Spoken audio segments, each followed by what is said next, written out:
the great minds and with a great vision imparted by Mr. Shah with respect to the pharma wealth, what our nation is doing.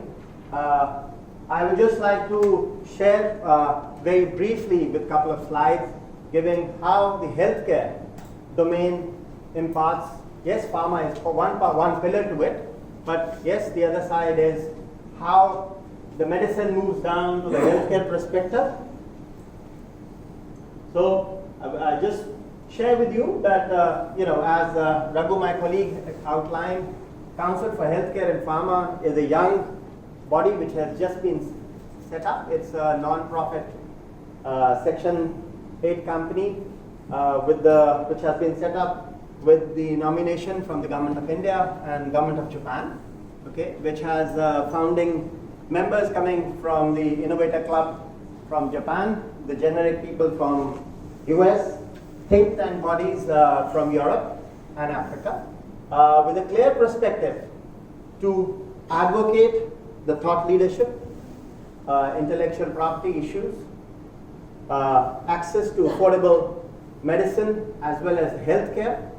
And this whole concept is something new because this is the first of a structure which has been set up by like-minded people which have been running operations all over the world with a clear objective to make sure that the accessibility of medicine is across the world. And the key domain markets where, besides the regulated arena, where we will be focusing and working along with the governments, right, and besides that, Africa will be a very key market because we feel that yes, if the Indian industry has to build and grow, it will cultivate a larger relationship.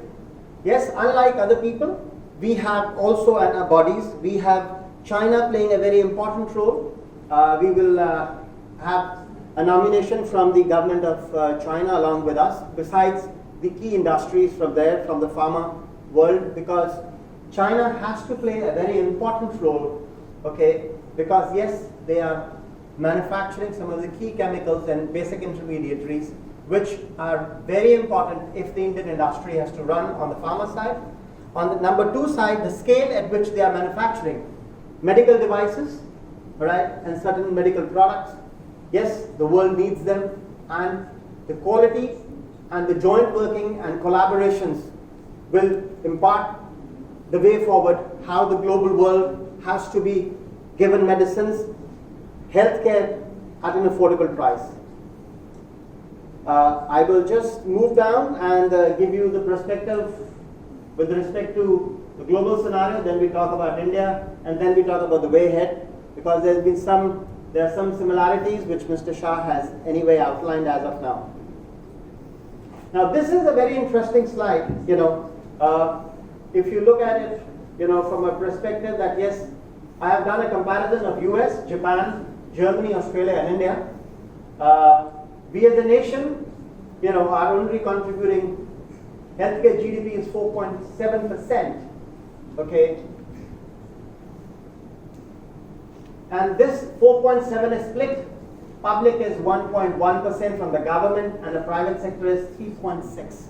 Now this has to move, because if you look at a country like Australia, which is 10.1, compare the populations, huge gap. This is where the wealth has to, and if we can change this ratio, the life expectancy will change, and the per capita medical health R&D, which the subject has been discussed down here, is very small. It's just 0.17 cents, ladies and gentlemen, as compared to $487 which gets spent in the US. Now this is something very important. So I just thought to make the presentation open with this slide, which is actually an eye-opener and gets feeling that yes, both the healthcare and the pharma have miles to work in our country to reach where we can, and this numbers, there are various thought models which can be evolved around it to take us to the next level. Now we all are aware that yes, we have an aging population that are increasing, expansion. So there are drivers which are very well known to all of us, so I will not go much in depth about it. But something which is important is that depression is going to be a big issue for this country and across the world, and this is one area where focus has to come in to change. And the smartphone which we all have, you'll be very surprised, I'm not kidding, India today has nearly 1 billion mobile connections, right? Out of which only 125 million are using the smartphone concept in terms of connected with the social media. And if the social media concept moves from 125 million to around 500 million, it's another one tool which is resulting in sharing of information, but resulting in the depression model in tier 2 and 3 cities of India in a large way. We have challenges. We have complex regulations on one side, data management and security, uncertain health economics and accessibility and affordable healthcare. These aspects are very clear, but these are factors and these are challenges which the industry has to look into to see how the mitigation can be done to make the things made better for the future.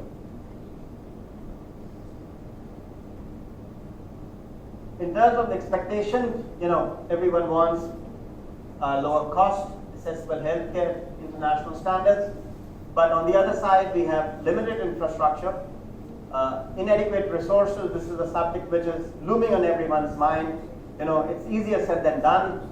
Differential national priorities and policies which are playing and dominating people, and lack of global approach.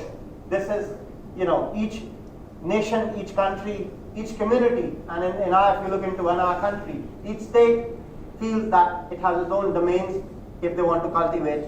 And this will be one of the key foundations. If there is a lack of global approach or a committed approach, then only the Ayushman Bharat will function, otherwise it will not. When we come down to India, yes, we all talk about it's a future nation with a GDP, blah, blah, blah, population of 1.5 billion, okay?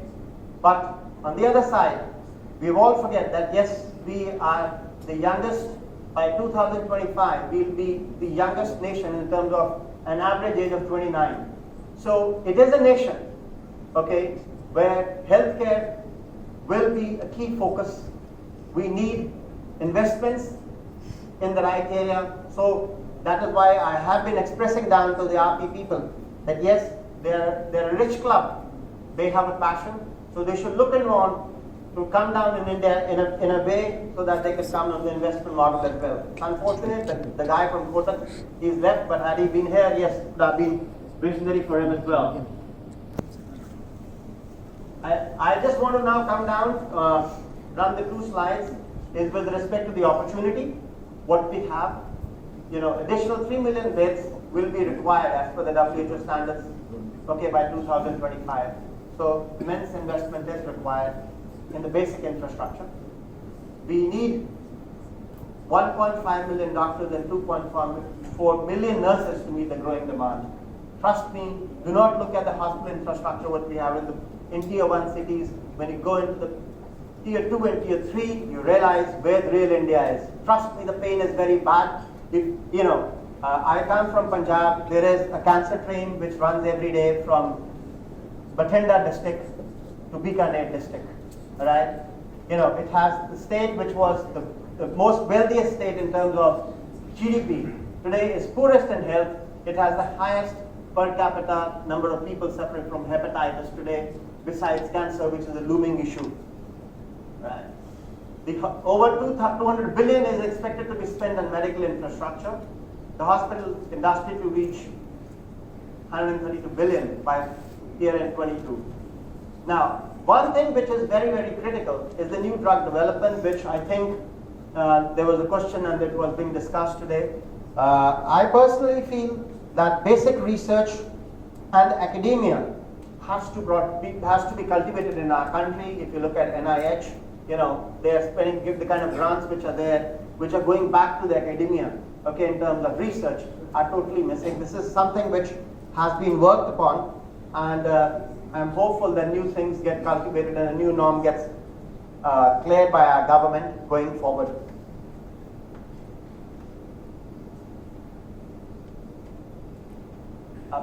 Another area for the group of doctors down here and is with the expectation of the medical tourism to reach 9 billion from the current 3 billion what we have. Okay, we are all aware with respect to the cost of surgery and some of good entrepreneurship of Indian doctors like Dr. Devi Shetty going and setting up his infrastructure base in the Caribbean to offer an affordable care and cultivate growth of the medical tourism. And one of the most important things which will be another large area which will come down is the medical devices. Okay, we all are aware there is now new guideline which has been structured in the nation. Still not clear, but yes, it paves the way for this industry to come in. There's something which we all as, group of people sitting down here, the fad in India has come up. Nobody wants to look young, old anymore. Cosmetic industry is going to be the future as well. So dermatology, cosmetology are also areas of huge growth investment if one is serious to look into India as a committed net market.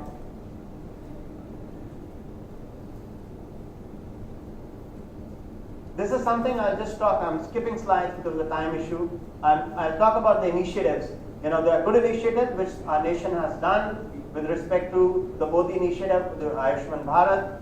We talk about the TB association issue with respect to TB eradication going forward, the Pharma Vision 2000 to end to a drug discovery hub, which is being talked about. The online pharmacy business is a new vision. Okay, it has its own set of issues, but I'm hopeful going forward, this opens up a window and a single window clearance coming up for the FDI investments in this nation. Now, this is something which we can debate for hours. Okay, because this is where the whole thing culminates into, number one is the GDP rise and affordable healthcare. If the affordable healthcare is there, life expectancy is there, capital gets infused, the GDP moves forward. The quality of education in our country as compared to what I would say in the past has to improve.